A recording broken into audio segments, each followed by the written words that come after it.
السلام علیکم دوستو.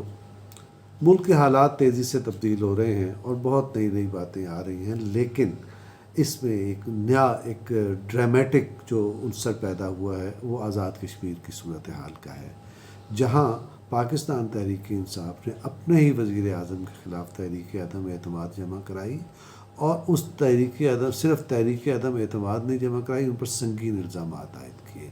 اب وہ مستعفی ہو گئے ہیں. اب ہوگا کیا؟ یہ بہت بڑا سوال ہے، اور اس سے آزاد کشمیر کی سیاست پر کیا اثرات مرتب ہوں گے. سب سے پہلے جو بہت اچنبھے کی بات ہے، جس پر لوگ حیران ہوتے ہیں کہ آخر ایسا کیا قصور ہوا تھا کہ عمران خان نے اپنے لوگوں سے یہ کہا کہ تحریک عدم اعتماد جمع کرا دی جائے سردار عبدالقیوم خان نیازی کے خلاف، جو وزیر اعظم آزاد کشمیر تھے اور جن کا نام بھی عمران خان کی طرح این سے شروع ہوتا تھا. کیا قصور ہوا ان سے؟ یہ ایک بڑی دلچسپ اور بڑی شاندار کہانی ہے. اطلاعات یہ ہے کہ عبدالقیوم نیازی صاحب جو سابق وزیر اعظم ہو گئے، ریزائن کر گئے وہ، تو ان کے جو صاحبزادے ہیں وہ لندن کی ایک فرم میں جاب کرتے ہیں، بڑے اعلیٰ عہدے پر فائز ہیں. پاکستانی ریاست کی ایک اہم شخصیت جو پاکستان کے معاملات میں، ریاست کے معاملات میں، سیاسی معاملات میں میٹر کرتے ہیں، اور لوگ ان کی ہاں اور نہ کو دیکھ کر اپنے فیصلے کرتے ہیں. تو ان کے صاحبزادے بھی اسی فرم میں عبدالقیوم نیازی صاحب کے کولیگ ہیں.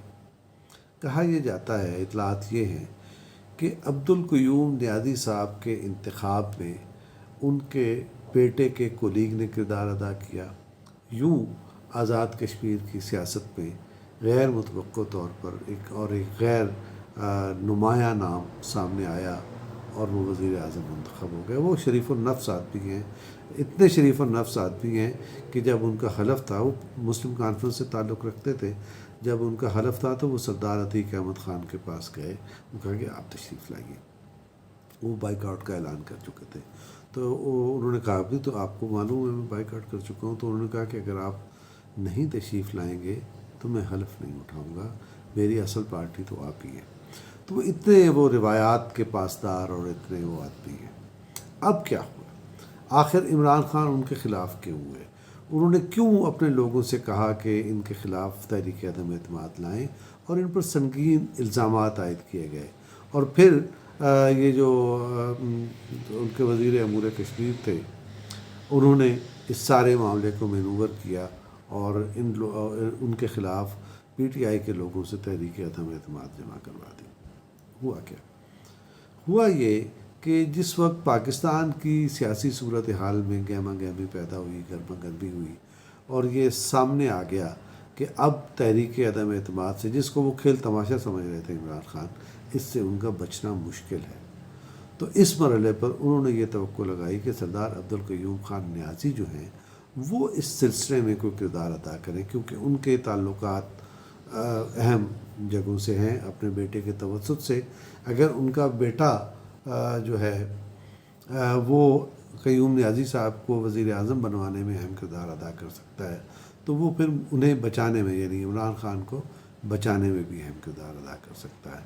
لیکن کوئی منصب لے لینا، کسی کی سفارش سے منصب لے لینا اور بات ہوتی ہے، اور کسی کے فیصلے کو تبدیل کروا کے کسی کی حکومت کو بچانا ایک بالکل مختلف معاملہ ہے. اب آپ جانتے ہیں کہ عمران خان صاحب ایسی باریک معاملات کو جانتے نہیں ہیں. وہ تو اپنی خواہش پیش کرتے ہیں اور وہ سمجھتے ہیں کہ میں نے خواہش کر دی، اب یہ پوری ہو جانی چاہیے. تو یہ معاملہ تھا. اب اس میں سردار عبدالقیوم خان نیازی ان کی خواہش کے مطابق عمران خان کی حکومت کو بچانے میں ناکام رہے.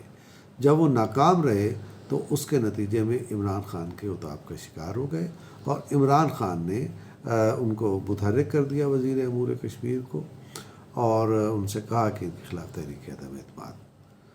اور اب یہ بھی ایک بڑا لطیفہ ہے کہ کبھی کسی اول تو کوئی سیاسی جماعت اپنی ہی حکومت کے خلاف تحریک عدم اعتماد لاتی نہیں، اور اگر چلیں بفرض محال جیسے کہ یہاں ہوا لانی بھی پڑی تو اس کے خلاف سنگین الزامات آپ نے لگا دیے. تو بیسیکلی تو آپ نے اپنی جماعت ہی پر الزام لگائے کہ آپ خود نااہل ہیں، آپ خود کوئی کارکردگی آپ کی نہیں ہے. تو اس کا پہلو یہ تھا، یہ اس کا پس منظر تھا. اب اس پر عبدالقیوم خان نیازی صاحب نے احتجاج کیا، تو ظاہر ہے کہ جو عمران خان اپنی خواہش کے تحت جب تحریک عدم اعتماد کا فیصلہ کر چکے تھے تو وہ ان کو ان کے احتجاج کی کیا فکر، تو لہذا ان کا احتجاج نظر انداز کر دیا گیا۔ اب اس کے بعد اس کہانی کے دو مزید موڑ ہیں، وہ بڑے دلچسپ اور بڑے شاندار موڑ ہیں۔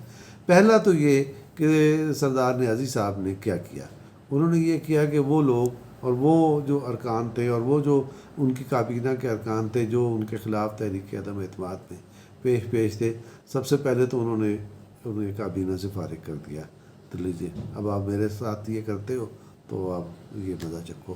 تو انہوں نے جیسے کو تیسا کر دکھایا۔ تو ایک تو یہ ہوا، تو جس طرح سے انہوں نے توہین جو ان کی گئی اس توہین کا بدلہ انہوں نے ان لوگوں کو برطرف کر کے لیا جو ان کے خلاف سرگرم تھے۔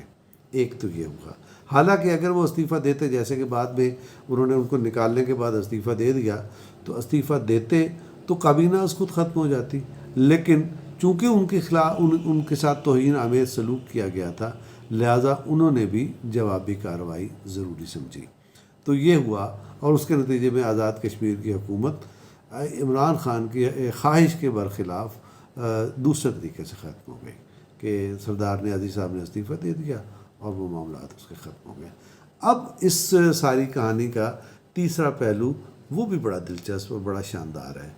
اب جو پاکستان تحریک انصاف تھی وہ سردار تنویر الیاس صاحب کو سامنے لا رہی تھی، اور وہ جو وزیر امور کشمیر ہیں ہمارے لمبے لمبے بالوں والے، تو یہ بھی کہ اپنے وہ تو دانشمند بہت زیادہ ہے نا، تو انہوں نے اپنی دانشمندی کا اظہار بھی کیا، کیونکہ اب ترین پارٹی میں نہیں ہے، کیونکہ اب علیم پارٹی میں نہیں ہے، لہٰذا اب ان کی ہمیں بہت زیادہ ضرورت ہے، اس لیے ان کا وزیر اعظم بنانا ضروری ہے۔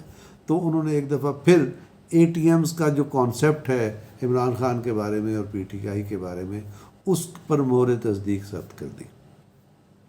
تو یہ گنڈا پور کے اس بیان سے یہ بھی ہو گیا۔ اب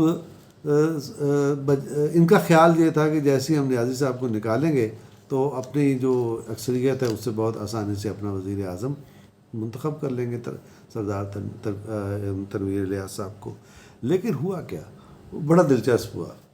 دلچسپ یہ ہوا کہ وہاں کی جو آزاد کشمیر اسمبلی کی جو ترکیب ہے، جو گروہ بندی ہے، جس طرح سے لوگوں کے نمائندگی ہے مختلف سیاسی جماعتوں کی، وہ جو نمائندگی ہے اس نے ایک نیا میجک فگر جو ہے وہ کریٹ کر دیا۔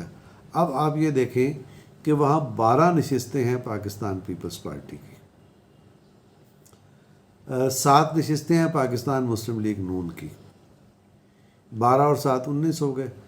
10 ارکان جو توہین آمیز سلوک کیا گیا نیازی صاحب کے ساتھ، عبدالقیوم نیازی صاحب کے ساتھ، اس وجہ سے خفا ہیں، تو 10 ارکان پھر ان کے ساتھ جا ملے۔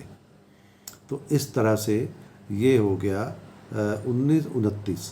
تو یہ ایک کمفرٹیبل میجورٹی بننے کی طرف جا رہے ہیں پی ٹی آئی کے مخالفین۔ تو اس طرح سے آزاد کشمیر میں پی ٹی آئی کے مخالفین کی حکومت بن رہی ہے، اور کس لیے بن رہی ہے؟